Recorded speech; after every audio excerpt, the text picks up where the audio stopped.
Pour les passagers au départ de l'aéroport Mohammed V et à destination des États-Unis, les appareils électroniques dont la taille est supérieure à celle d'un smartphone sont désormais interdits en cabine. Une mesure qui n'est pas du goût des passagers, surtout ceux pour qui l'utilisation des tablettes et ordinateurs portables est liée à l'objet du voyage. Contraints de se soumettre à cette nouvelle mesure, les voyageurs s'inquiètent du sort de leurs appareils à l'intérieur des bagages.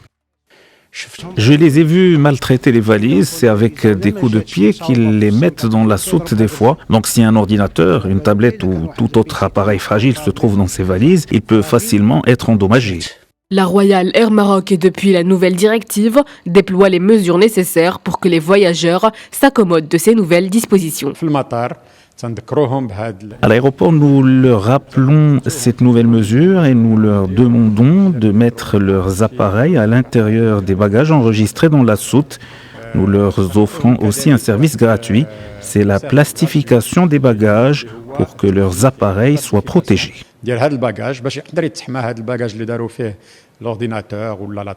Ce bannissement est justifié par des raisons sécuritaires.